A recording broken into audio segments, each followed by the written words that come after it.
Toda buena lectura y toda buena reflexión va mejor con una buena taza de café.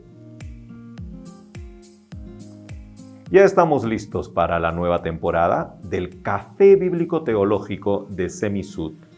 Este jueves 25 de febrero y todos los jueves a las 6 de la tarde, hora de Ecuador, tendremos este espacio de reflexión y aprendizaje junto a expertos en los estudios bíblicos y teológicos en América Latina.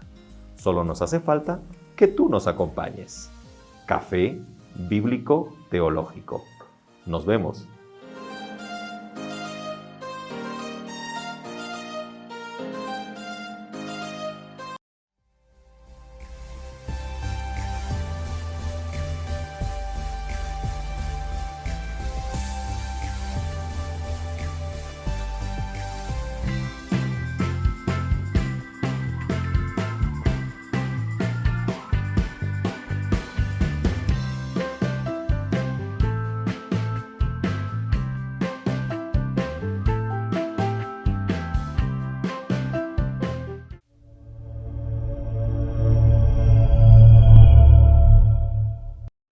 Buenas noches, bienvenidos y bienvenidas a su programa Respuestas a Preguntas que Incomodan. Gracias por acompañarnos. Yatensi, buenas noches. Parece que tiene mucho frío.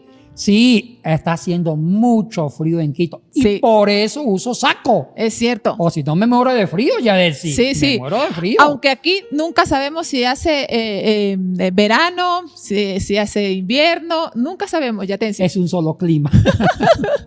Muy bien, amigos y amigas. Hoy tenemos una pregunta polémica. La Trinidad, ¿doctrina o misterio? Esta pregunta la envía Elba Perniciaro, directora de Educación de la Iglesia de Dios en el Ecuador. Yatensi, ¿qué es la Trinidad? ¿Cómo se entiende? Ay, Yatensi, una pregunta muy hermosa, complicada en responderla y es parte de nuestra fe. Es correcto. De la doctrina cristiana y de todas las iglesias. Así es. Tanto católicas, iglesias históricas, pentecostales, conservadoras, etc. Ahora, la Trinidad como doctrina no está en el Nuevo Testamento. El Nuevo Testamento, los 27 libros del Nuevo Testamento, no menciona la Trinidad como una doctrina trinitaria. Sí. No, eso lo construyó, esa categoría de doctrina trinitaria fue una construcción teológica de los santos padres. ¿Quiénes fueron los santos padres? Así fueron los discípulos de los discípulos. Aclaremos conceptos. Sí. Usemos un lenguaje más técnico. Los historiadores hablan de varias etapas de pensadores en el cristianismo. La primera etapa son los escritores neotestamentarios. Ya. La era apostólica. Sí. Que fue el siglo I. La segunda etapa, que va del siglo II, principio, hasta el siglo V, se llama la patrología. Los santos padres, que son como los seguidores inmediatos a los discípulos. Y después del siglo VI hasta el XV, XIV, los escolásticos. Y los últimos escolásticos, Buenaventura, Hugo de San Víctor, Santo Tomás de Aquino, San Anselmo de Canterbury, etc. Entonces, los grandes pensadores fueron los santos padres del siglo II después de Cristo. Ellos empezaron a elaborar la doctrina de la Santísima Trinidad para contrarrestar los desafíos de las herejías. Así es. O sea que las herejías obligó a los padres de la iglesia a elaborar un dogma, una fundamentación teológica para defender al Dios uno y trino. Yatensi, ¿cuál es la diferencia entre dogma, doctrina y herejía? El dogma es una verdad que no se puede discutir, no se puede refutar. Y eso lo inventó la teología medieval, sobre todo. Doctrina viene del griego didache, significa enseñanza. Y una aclaración ya de si la palabra doctrina para nosotros suena como una verdad impuesta de la cual no se puede discutir. Una camisa de fuerza. Exactamente, es como una norma, un principio En cambio, en el griego, doctrina era la contextualización de la revelación de Dios en Cristo Jesús. Iba adquiriendo varios rostros porque la doctrina era una enseñanza, era más flexible. Ya. La diferencia entre la Biblia y nuestras teologías. ¿Y herejía? Y herejía es una reflexión, es un comentario, puede ser una teología que va en contra de un dogma, Ok. que va en contra de una verdad que la iglesia decidió que esa es la verdad. Ok. Entonces, ¿cuáles eran esas herejías que surgieron y que fue todo un debate, una discusión y se tuvo que dar respuesta? Mire, Yadet, sí. En relación a la Trinidad. Sí. La Trinidad en el Nuevo Testamento no es tan claro. Ajá. El Nuevo Testamento habla de una economía de la salvación. Correcto. Ay, Yadet, si esa palabra nació en la teología de los santos padres. Ellos usaron la palabra economía salvífica para hablar de la riqueza, para hablar del poder de Dios, la creatividad de Dios para salvar a la humanidad. Se llama la economía de la salvación. En esa economía de la salvación, el Nuevo Testamento plantea la dinámica de Dios, su voluntad salvadora en muchas facetas. Y habla de un Dios Padre, Sí. creador, de un unigénito, Hijo Jesucristo, y de un dispensador de gracia, de un parácletos, consolador, Ya. santificador, Espíritu Santo. Correcto. Entonces, el Nuevo Testamento presenta un Dios unitrino, pero no como dogma, sino un Dios trinitario que es rico en salvar en diferentes facetas. Pero el Nuevo Testamento, ni los evangelistas, Yadesi, ni las cartas paulinas, ni las otras cartas presentan una explicación lógica, satisfactoria de en qué consistía esa unicidad de Dios, de esa Trinidad. No lo dice. Ok. O sea que a mí me da la sensación que la Trinidad del Nuevo Testamento es una Trinidad salvífica. Es para salvar y también es un misterio. Yo me atrevo a decir que el Dios unitrino carece de una explicación lógica. Presenta un misterio del Dios Salvador, un misterio trinitario que no tiene explicación. Entonces, como el Nuevo Testamento no es claro y tampoco ha surgido una explicación, se dieron las herejías. ¿Sí? Exactamente. Porque recalco, Yadesi, el Nuevo Testamento presenta el concepto. Sí, aclaremos. Sí. No estoy negando la Trinidad, no la niego. Correcto. El Nuevo Testamento sí presenta la Trinidad, pero no como doctrina, sino como una experiencia pastoral. Me gusta eso. Ya. De un Dios que usa una economía de la salvación en tres facetas: Padre, Hijo y Espíritu Santo. Entonces las herejías, aprovechando de este misterio, tuvieron posturas que unas herejías atentaban contra la divinidad de Cristo. ¿Cómo cuáles, Yatensi? Los ebionitas. ¿Qué decían? Los ebionitas fue una herejía que nació del judaísmo cristiano, de un judaísmo radical que decía que Cristo fue un hombre. ¿Ya? Pero nunca afirmaron su parte divina, sino como hombre, como profeta. Entonces atentaban contra la divinidad. Otras herejías como el gnosticismo, lo contrario. El gnosticismo cristiano reafirmaba la divinidad, pero negaban la parte humana. Ok. Porque el gnosticismo fue un dualismo entre la materia y el espíritu. El espíritu siempre fue bueno y la materia fue mala. Entonces, ¿cómo Cristo, siendo espíritu, va a tener materia? Correcto. Y decían que el cuerpo que vieron los discípulos fue un cuerpo fantasmal. Interesante. Ahora, otra herejía: el montanismo. Ajá. Montano con sus predicadoras solamente reafirmaban el poder del Espíritu Santo, casi negando la obra de Cristo. Ay, Marción, dualista, hizo su primer canon. Y habían otras herejías como Arrio.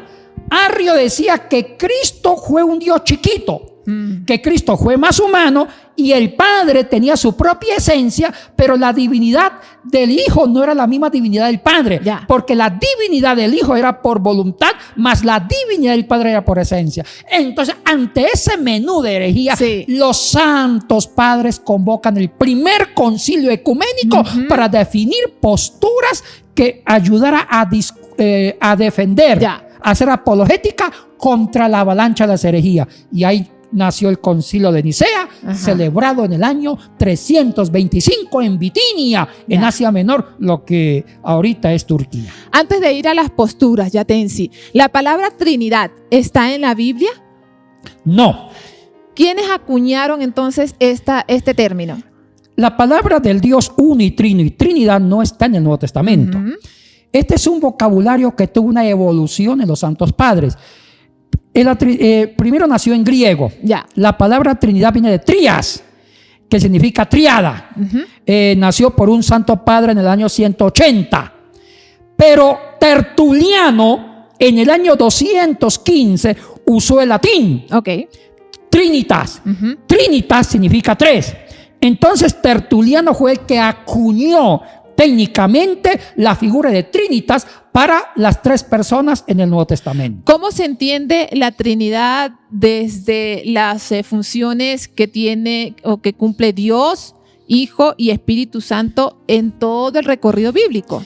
Ante esto, ante los desafíos de las herejías, los santos padres resuelven ese problema trabajando teológicamente la doctrina y tratando de usar la filosofía griega.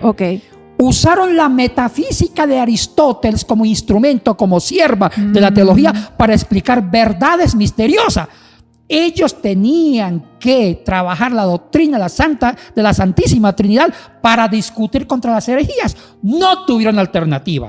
Hay que entenderlo. Hay que entenderlo. Estuvieron obligados ante las circunstancias. Entonces, el primer concilio ecuménico, celebrado en el año 325 después de Cristo en Bitinia, fue convocado por Constantino, emperador, Oriente y Occidente, y lo presidió el delegado papal, que era el obispo de Roma, Ocio de Córdoba. Estuvieron todos convocados los obispos, eran obispos, primero para debatir las herejías de Arrio. Arrio había negado la divinidad de Cristo como esencia y decía que la divinidad de Cristo era por voluntad. Entonces usan la metafísica de Aristóteles para llegar a dos conclusiones: que Cristo tuvo dos naturalezas en una sola persona, se llama la unión hipostática, y también empezar a dibujar la Trinidad, que el Nuevo Testamento habla del Dios uno y trino. Un solo Dios en tres personas. Correcto. Y para llegar a estas fórmulas doctrinales usaron la metafísica. Y lo voy a explicar. Muy bien. En el pensamiento aristotélico, él habló del ilemorfismo. Ilemorfismo.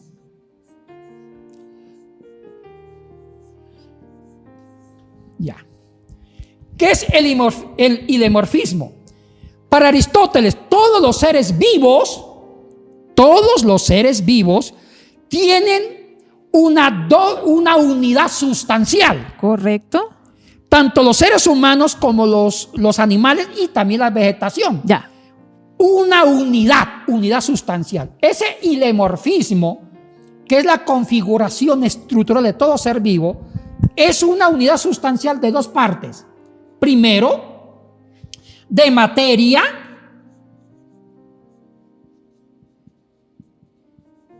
y segundo, de forma. Ya. ¿Qué es la materia? En la materia se encuentra la esencia. La esencia. La esencia hace que un ser siga siendo ese ser, aunque se vaya transformando y cambiando por la edad. Ahora, ¿qué es la forma? En la forma están los accidentes. Los accidentes es lo que permite el cambio de ese ser. Idemórfico, de ese ser que es una unidad sustancial de materia y forma. La materia es lo que se conserva siempre, la forma es lo que va cambiando.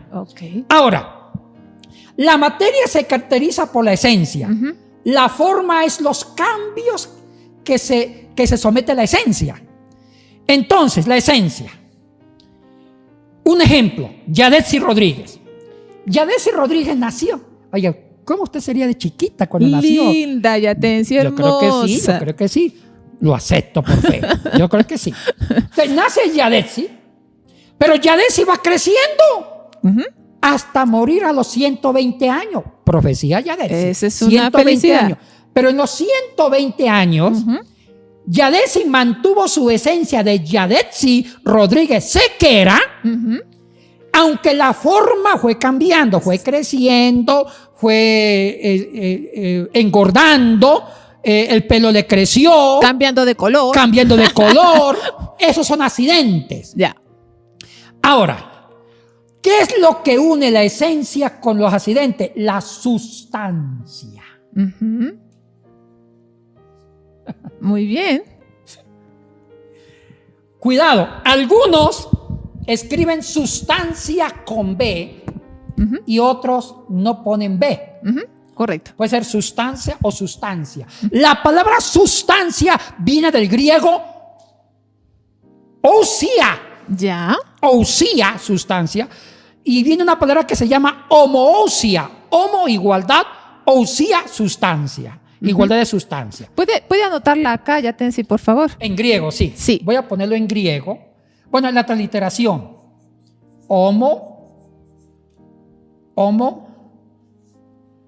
Homoousia. ¿Sí? Homoousia.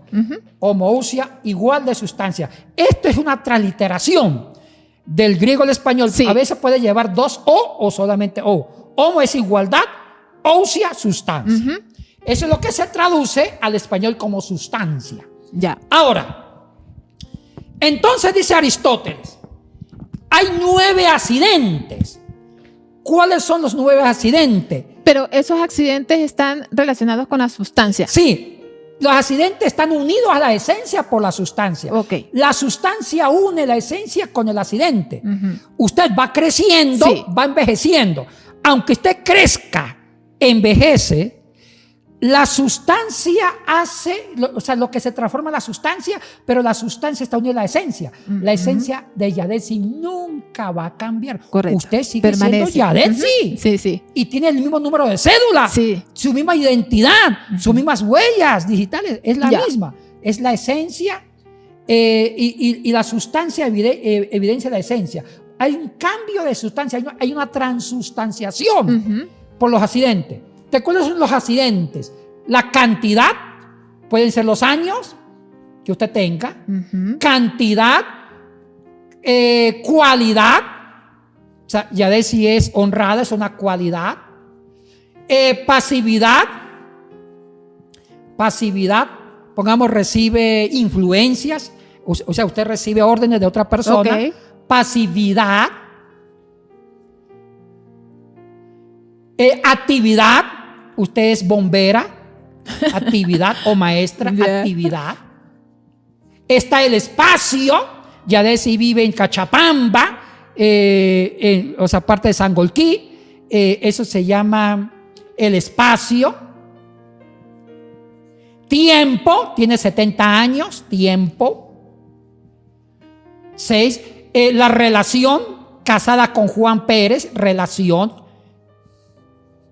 Tiene también, tiene la relación el deber y la posición.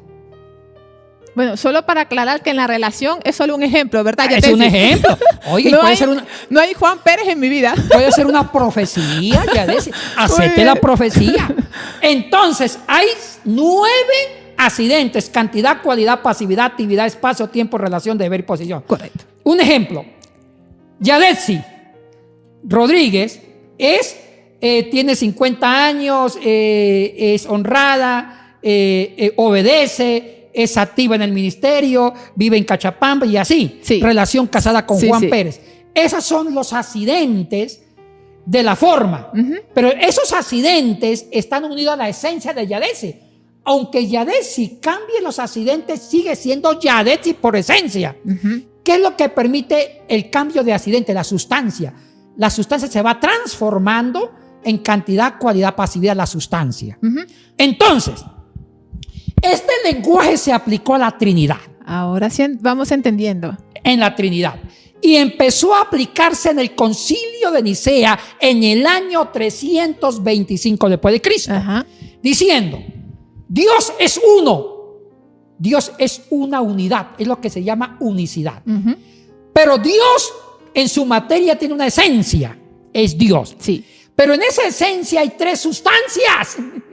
La sustancia del Padre, la sustancia del Hijo y la sustancia del Espíritu Santo. Pero las tres sustancias forman tres personas. Pero la sustancia del Padre, la sustancia del Hijo y la sustancia del Espíritu Santo son unidas por la esencia. La sustancia del Padre tiene como esencia lo divino. La sustancia del Hijo tiene como esencia lo divino. Y la sustancia del Espíritu Santo tiene como esencia lo divino. O sea que las tres sustancias forman una unidad por la esencia. ¿Cuál es la esencia? Lo divino. Ya. Entonces, la sustancia del Padre tiene la forma de creador. La sustancia del Hijo se encarnó en la humanidad. Tuvo 33 años, cualidad redentor, pasividad fue ejecutado, actividad fue predicador del reino, en un espacio de Palestina, etcétera, etcétera, etcétera. Eso es en cuanto a Jesucristo. Jesucristo tuvo una transustanciación en estos accidentes de cantidad, cualidad. Pero la sustancia de Cristo encarnado siempre mantuvo la esencia de Dios. Ya. Totalmente hombre y totalmente divino. Entonces, ese mismo concepto se aplicó para llegar a la unión hipostática de Cristo, que llegó a la fórmula doctrinal que Cristo tiene dos naturalezas. Las dos naturalezas es en lo divino y lo humano y una sola persona. Y también se usó para la Trinidad, que Dios es uno. El principio ilemórfico es uno. Dios es esencia divina, pero en tres sustancias, que son las tres personas. Pero es uno por la esencia divina, por la materia, y es trino por las tres sustancias. Eso fue la fórmula de Nicea. Pero el Concilio de Constantinopla, en el año 381, lo fundamentó. Ya. El Concilio de Éfeso en el año 431 lo fundamentó, y el último concilio que lo dogmatizó, lo hizo dogma. La unicidad de Dios, Dios es unitrino, fue el Concilio de Calcedonia, celebrado en el año 451 en Asia Menor después de Cristo. Uy, qué tremendo esto. Pero esta es una explicación desde los padres de la iglesia para contrarrestar las herejías de ese tiempo. Pero ¿es suficiente la explicación de los padres de la iglesia para entender la Trinidad? ¿Realmente es así? Voy a ir a mi postura personal de Yatense y Bonilla. Sí. Yo expuse la herencia de los santos padres. Correcto, en los concilios. Lo que yo pienso. Para mí, la Santísima Trinidad es un misterio sin resolver. Ni los escritores del Nuevo Testamento intentaron resolverlo. Ni Mateo, ni Lucas, ni Juan, ni Marcos, ni Pablo, ni Pedro. Ellos presentan a un Dios rico, un Dios con una economía de la salvación creativa para salvarnos. Correcto. Ellos hablan de un Dios Padre, Hijo y Espíritu Santo, pero no explicaron cómo es la relación entre el uno y el otro. Y hay algo curioso en el griego, Yadesi. En el griego hay algo curioso. Cuando habla del Espíritu Santo, en español Espíritu Santo como que es separado. En el griego no. En el griego se usa la palabra to neuma, que es un nombre neutro en griego, to neuma, el Espíritu, y usa la expresión tou hagion Ya. en caso de pertenencia genitivo. La traducción sería el Espíritu del Santo. Es por eso que muchos biblistas científicos piensan que cuando el Nuevo Testamento habla del Espíritu Santo, están hablando del Espíritu del Cristo resucitado, por la expresión el Espíritu del Santo. To neuma, tou hagiou del Santo. Bueno, interesante. En conclusión, el Nuevo Testamento sí habla de un Dios trinitario como misterio. un misterio que salva, pero no lo explica lógicamente. Los santos padres se atrevieron a elevarlo al rango de doctrina porque estuvieron acosados por las avalanchas heréticas que yo ya mencioné, Sí. ya mencionamos, ya decir, como Marción, el gnosticismo, arrianismo, el monarquianismo, ya decir. El monarquianismo fue la herejía que obligó a llegar a esta fórmula. El monarquianismo dijo, y hubieron dos grandes herejes como Pedro de Samosata, Pablo de Samosata, y el famoso Sabelio, que dijo que Dios fue el mismo Dios con tres trajes diferentes, tres oficios. Primero fue Dios creador, después se cansó de Dios creador y bajó a la tierra, se hizo Dios redentor en Cristo y después se hizo Dios dispensador de gracia o Dios santificador con el Espíritu Santo. Entonces la iglesia rechazó porque dijeron no, eso va en contra de la Trinidad del Nuevo Testamento.